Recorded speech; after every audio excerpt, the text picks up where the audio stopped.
Selamat sore Bapak dosen dan teman-teman sekalian. Di sini kami kelompok 7 yang beranggotakan saya sendiri dosen Simatupang, ada Florida Maria dan Hana Dwi Windiana. Nah, di sini kami kelompok 7 akan membahas tentang agregat supply dan the strong trade-off between inflation and unemployment. Langsung saja ke materi yang pertama, yaitu teori dasar pasokan agregat. Di sini kita akan melakukan dua analisis ya, memeriksa dua model penawaran agregat yang menonjol. Nah, masing-masing dari kedua model tersebut membawa kita pada jalur teoritis yang berbeda. Namun setiap jalur berakhir di tempat yang sama. Nah, tujuan akhir tersebut dari persamaan tersebut adalah di mana Y sama dengan Y bar ditambah alpha dikali P dikurang EP alpha lebih besar dari 0. Nah, Y adalah output, Y bar adalah tingkat output alamiah, P adalah tingkat harga, dan EP adalah tingkat harga yang diharapkan. Nah, persamaan ini menyatakan bahwa output menyimpang dari tingkat alamiahnya. Ketika tingkat harga menyimpang dari tingkat harga yang diharapkan, parameter A mengindikasikan seberapa besar respon output terhadap perubahan yang tidak terduga pada tingkat harga. Nah, 1/A ini kemiringan kurva penawaran agregat. Selanjutnya ada model harga kaku. Nah, kurva penawaran agregat jangka pendek yang condong ke atas itu disebut dengan model harga yang kaku. Model ini menentukan bahwa perusahaan tidak secara langsung menyesuaikan harga yang mereka tetapkan sebagai respon terhadap perubahan permintaan. Nah, terkadang harga ditentukan oleh kontrak jangka panjang antara perusahaan dan pelanggan. Beberapa bersifat kaku karena cara pasar tertentu terstruktur, dan terkadang harga yang kaku dapat menjadi cerminan dari upaya yang kaku. Nah, pertimbangan keputusan penetapan harga yang dihadapi oleh sebuah perusahaan pada umumnya, harga P yang diinginkan perusahaan tergantung pada dua variabel makroekonomi. Yang pertama itu ada tingkat harga keseluruhan, P, di mana tingkat harga yang lebih tinggi mengimplikasikan bahwa biaya perusahaan lebih tinggi. Nah, oleh karena itu semakin tinggi harga secara keseluruhan, semakin tinggi pula harga yang diinginkan perusahaan untuk produknya. Nah, yang kedua ini tingkat pendapatan agregat.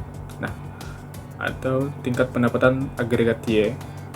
Tingkat pendapatan yang lebih tinggi meningkatkan permintaan terhadap produk perusahaan. Karena biaya marginal meningkat pada tingkat produksi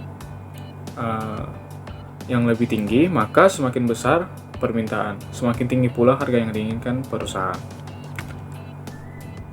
Nah, ketika perusahaan mengharapkan tingkat harga yang tinggi, mereka mengharapkan biaya yang tinggi. Perusahaan-perusahaan yang menetapkan harga di awal akan menetapkan harga yang tinggi. Harga yang tinggi ini menyebabkan perusahaan-perusahaan lain menetapkan harga yang tinggi juga.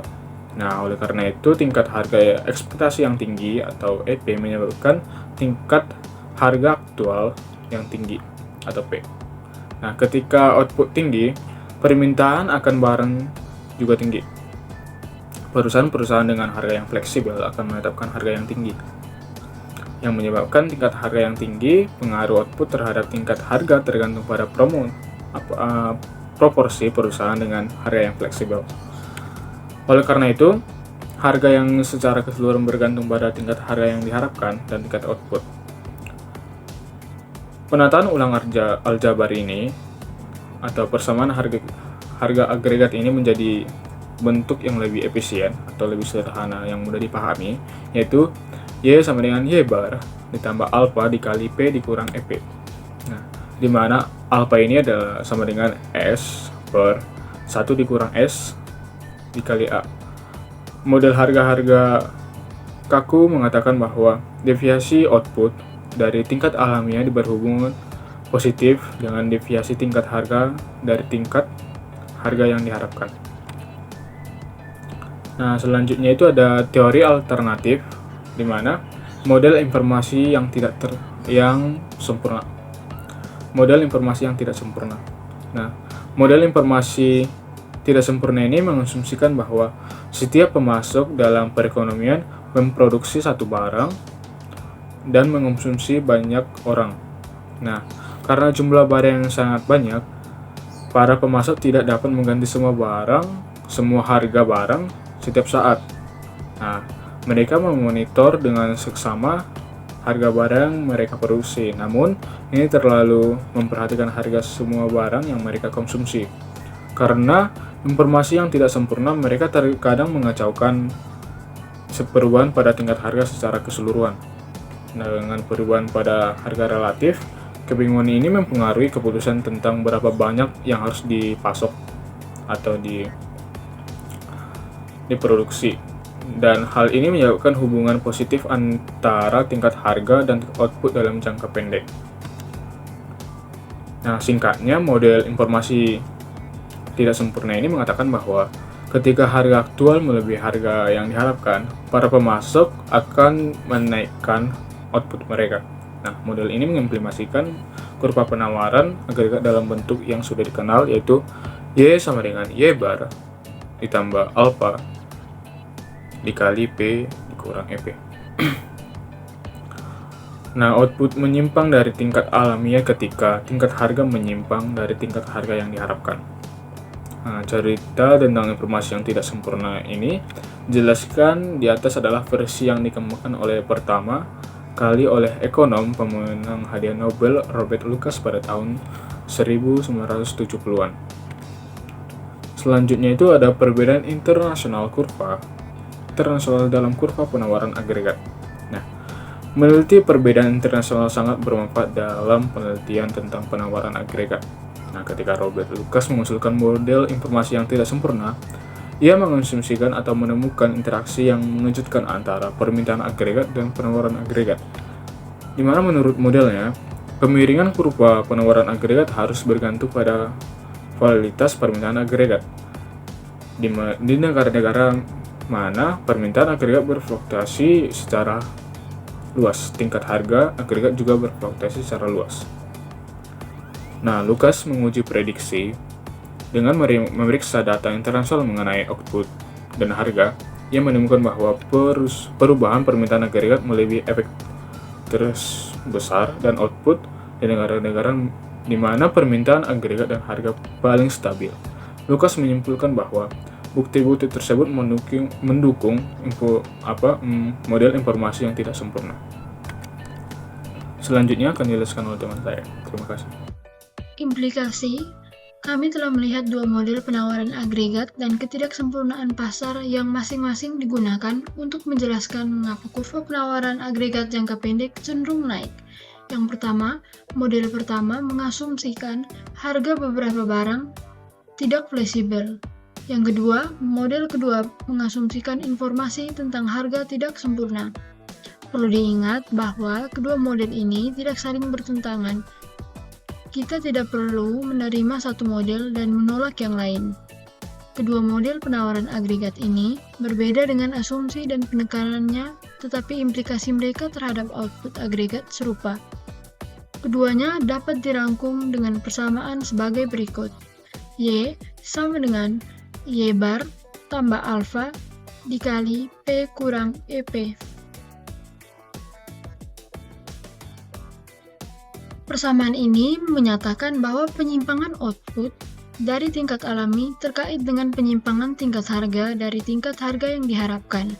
Jika tingkat harga lebih tinggi dari tingkat harga yang diharapkan, output melebihi tingkat alamiahnya.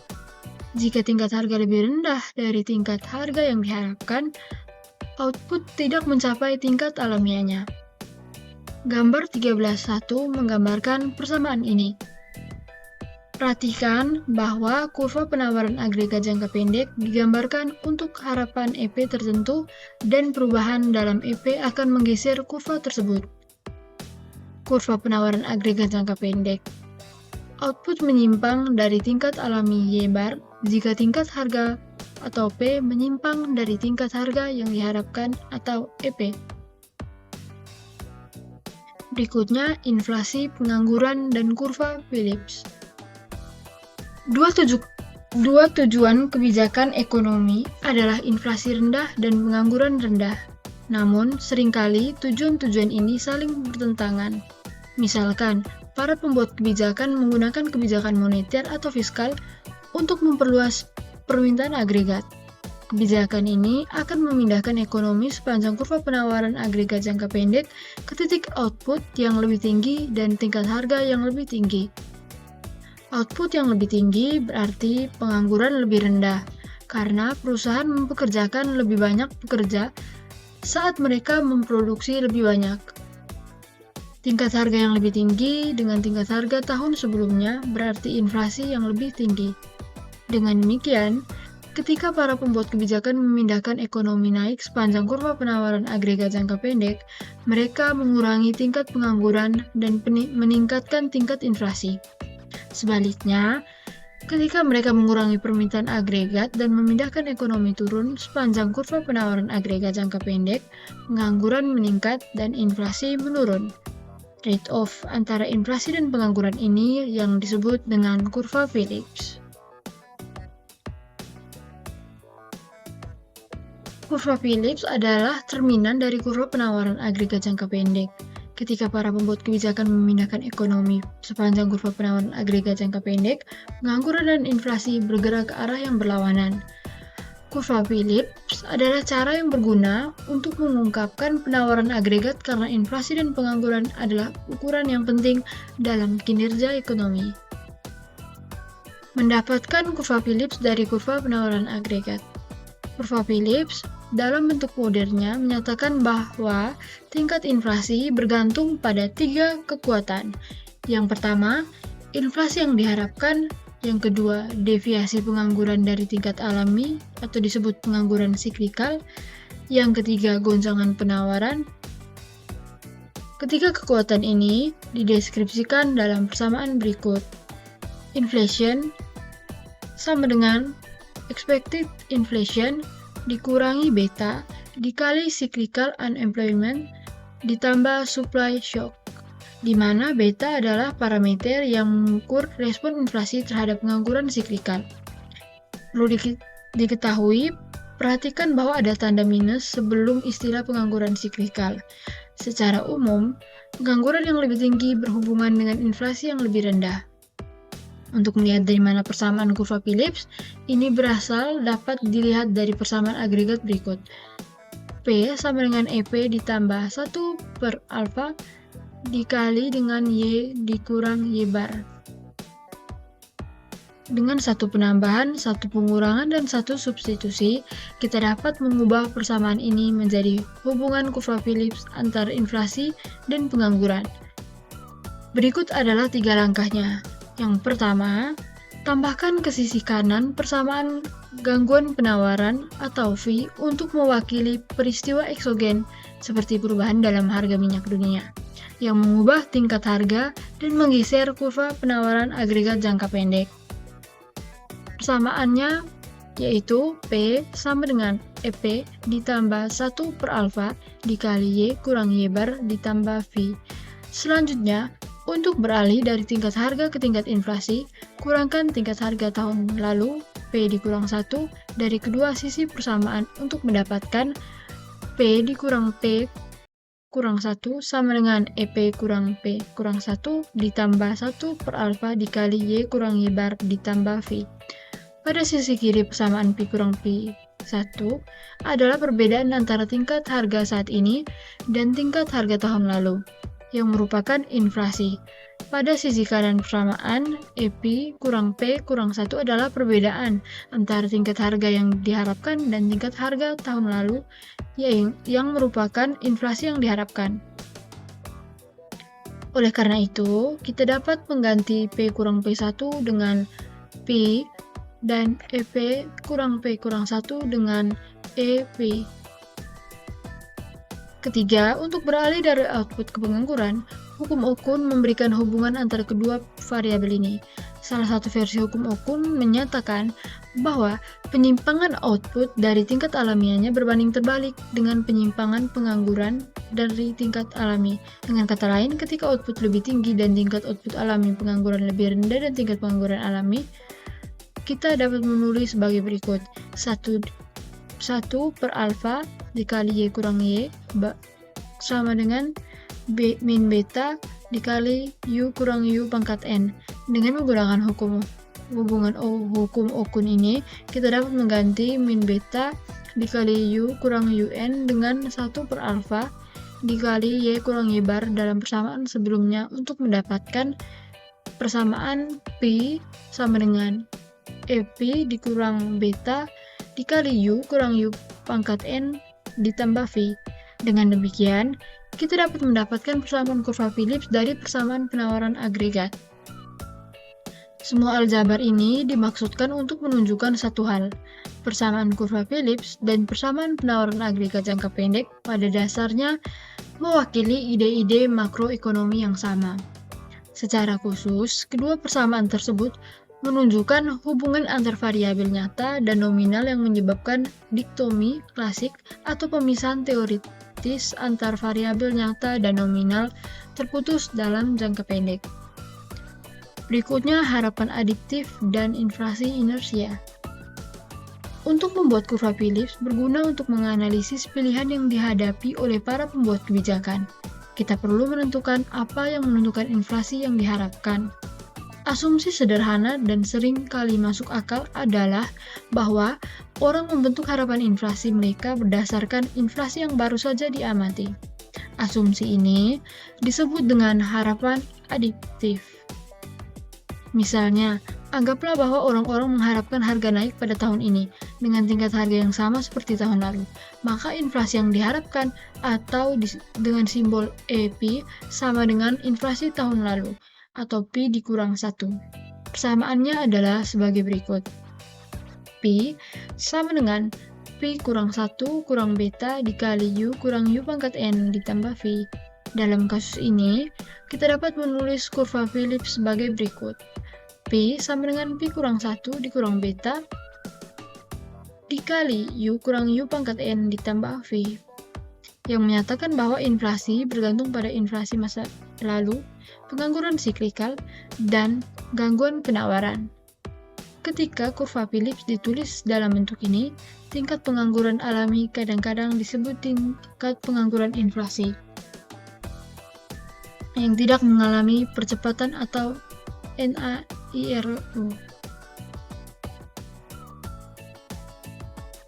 Dalam model penawaran agregat dan permintaan agregat, inersia inflasi diinterpretasikan sebagai pergeseran naik yang persisten baik pada kurva penawaran agregat maupun kurva permintaan agregat. Dua penyebab inflasi meningkat dan menurun ditunjukkan oleh dua suku kedua dalam persamaan kurva Phillips. Suku kedua beta U kurang UN menunjukkan bahwa pengangguran siklikal dikurang penyimpangan pengangguran dari tingkat alaminya, memberikan tekanan ke atas atau ke bawah terhadap inflasi. Pengangguran rendah mendorong laju inflasi naik. Ini disebut inflasi dorongan permintaan, karena permintaan agregat tinggi bertanggung jawab atas jenis inflasi ini. Pengangguran tinggi menekan laju inflasi turun. Parameter beta mengukur seberapa responsif inflasi terhadap pengangguran siklikal. Suku ketiga menunjukkan bahwa inflasi juga naik dan turun karena adanya gangguan pasokan.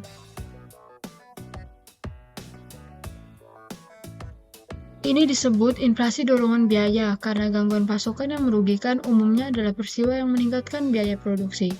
Gangguan pasokan yang menguntungkan seperti kelebihan pasokan minyak yang menyebabkan penurunan harga minyak pada tahun 1980-an, membuat V menjadi negatif dan menyebabkan inflasi turun. Kompromi jangka pendek antara inflasi dan pengangguran. Pertimbangkan opsi yang diberikan oleh kurva Phillips kepada seorang pembuat kebijakan yang dapat mempengaruhi permintaan agregat melalui kebijakan moneter atau fiskal. Pada setiap saat inflasi yang diharapkan dan guncangan pasokan berada di luar kendali, segera membuat kebijakan. Namun dengan mengubah permintaan agregat, pembuat kebijakan dapat mengubah output, pengangguran, dan inflasi. Membuat kebijakan dapat meningkatkan permintaan agregat untuk menurunkan pengangguran dan meningkatkan inflasi. atau pembuat kebijakan dapat menekan permintaan agregat untuk meningkatkan pengangguran dan menurunkan inflasi. Gambar 13.4 menggambarkan persamaan kurva Phillips dan menunjukkan kompromi jangka pendek antar inflasi dan pengangguran. Ketika pengangguran berada pada tingkat alami, U sama dengan U pangkat N, inflasi bergantung pada inflasi yang diharapkan dan guncangan pasokan. Parameter beta menentukan kemiringan kompromi antara inflasi dan pengangguran. Dalam jangka pendek, pada tingkat inflasi yang diharapkan tertentu, para pembuat kebijakan dapat memanipulasi permintaan agregat untuk memilih kombinasi inflasi dan pengangguran apapun.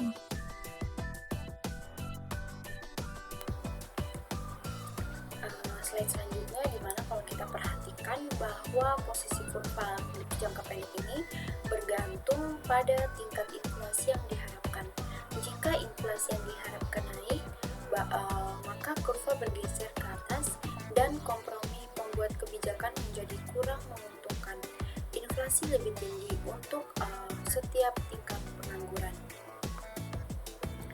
Nah, kalau kita lihat pada gambar 13.5 ini menunjukkan bagaimana kompromi tersebut bergantung pada inflasi yang diharapkan, karena orang menyesuaikan harapan mereka terhadap inflasi dari waktu ke waktu. Kemudian kompromi antara inflasi dan pengangguran hanya berlaku dalam jangka pendek. Perubahan dalam kompromi jangka pendek antara inflasi dan pengangguran bergantung pada inflasi yang diharapkan. Kurva tersebut lebih tinggi ketika inflasi yang diharapkan juga lebih tinggi. Nah, seberapa akurat perkiraan tingkat pengangguran alamiah? Nah, perkiraan tingkat pengangguran alamiah tidak akurat. Masalahnya meliputi keterbatasan dalam mengukur jarak astronomis dan adanya guncangan pasokan yang dapat mempengaruhi inflasi. Selain itu, tingkat alamiah pengangguran berubah seiring dengan berjalannya waktu karena perubahan demografis, kebijakan, dan institusi. Para ekonom menggunakan teknik statistik untuk memperkirakan tingkat alamiah, tetapi interval kepercayaannya masih lebar.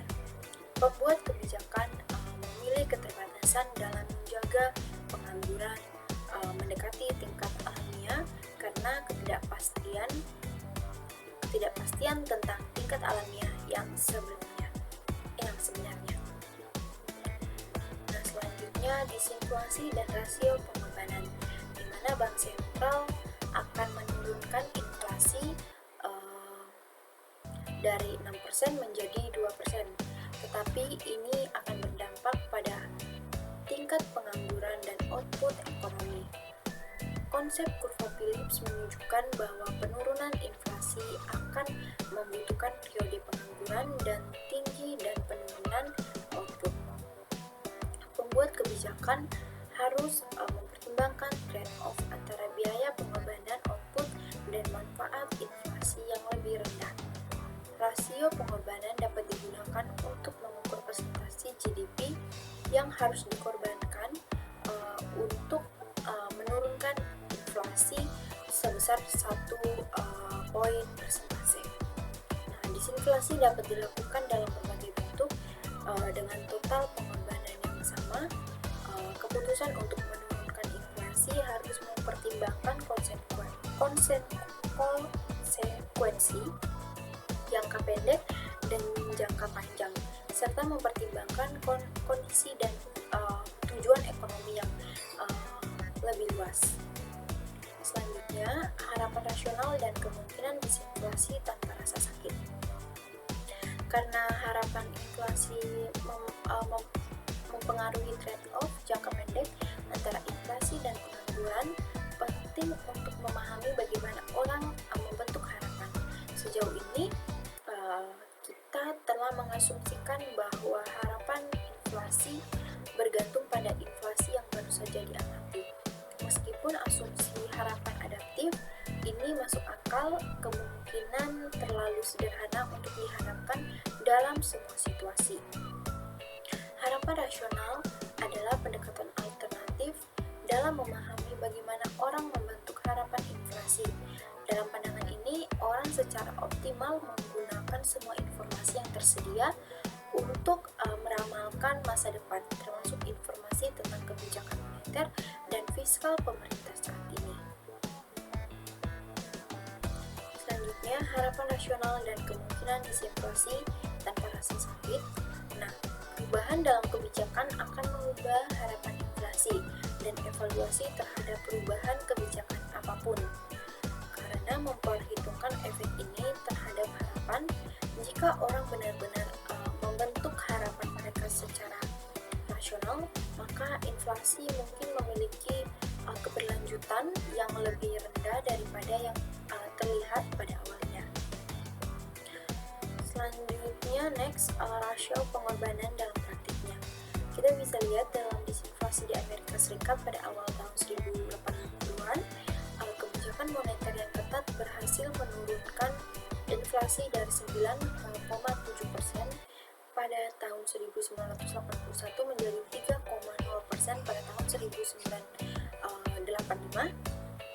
Namun selama proses disinflasi ini terdapat 9,5% poin persentase pengangguran siklikal dan 19,0 poin persentase. PDB hilang. Estimasi rasio pengorbanan dari disinflasi Volcker adalah 2,8 yang lebih kecil daripada estimasi sebelum Volcker memimpin Fed. Hal ini ditunjukkan bahwa Volcker berhasil mengurangi inflasi secara efektif. Kita bisa lihat pada tabel 13.1.